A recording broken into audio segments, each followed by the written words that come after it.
How's it going, guys? Welcome to another video. This is my new Leopard Gecko Lemon, and I'm going to show you how I do a quarantine setup when I get new reptiles, especially leopard geckos. So what I do for a leopard gecko quarantine closure is I like to put on paper towels. Now you can keep leopard geckos on paper towels as long as you clean them and replace them every couple days. But I think it's especially important for the first month to be on paper towels in case there's something wrong with them, like there's something out of the poo or they're having shedding issues. Paper towels is usually a good clean like substrate, so nothing happens to them. Also keep it very simple for the first month. Now obviously it's a 15-gallon, but she is a sub-adult, so it's not too bad. But she will be moved to a bigger enclosure, so don't worry. This is just quarantine closure. It's a little smaller so you can keep a better eye on her. In a couple of weeks after she's in quarantine, I plan on moving her to a bigger enclosure for sure. Also, if possible, you wouldn't want to keep them in a different room from your other reptiles. For me, I don't have that luxury since I live with a couple people in my house, so the other side of the room will do.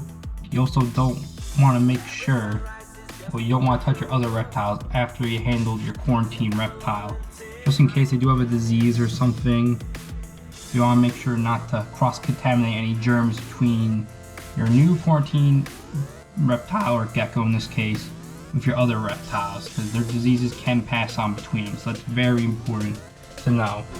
But after a month, and I'll make a note, once after a month they're fine, there's nothing odd, or they're not sick, and you don't notice after a month, it is fine usually to put them next to your other reptiles, because usually if they have any health issues, it will be within the month. Also, you gotta make sure within that first week that they're obviously eating well too. It's a big thing to look for. They're not regurgitating anything.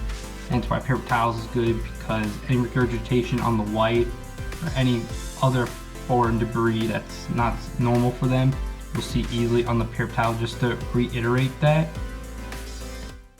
Also, you should keep handling to a minimum, especially in the first week. After the first week, it's good to handle them a little bit in the first couple weeks. After they've gotten used to their, new home, new enclosure, after bringing them home, they're usually a little startled, most reptiles. After you start handling them a little bit after the first week, little by little, so they get used to you, and make sure there's nothing out about like a neurological disorder or anything. And that wraps up the quarantine enclosure setup. It's pretty simple. Just keep things basic for the first month. Make sure they're all healthy, eating correctly, going to the bathroom well. There's something odd. It's just to make sure everything's all good for the lizard and your other, especially your other reptiles. You can quarantine if it's just the one reptile in question. Like if I just had this leopard gecko, it's fine to quarantine for the first month still, just to make sure they're all right. But it's especially important to quarantine every new reptile you get, especially if it's from a vendor you haven't bought before, such as this gecko. I bought her at the last Reptile Expo. Especially for a new vendor, you want to make sure you quarantine every single time. Very important.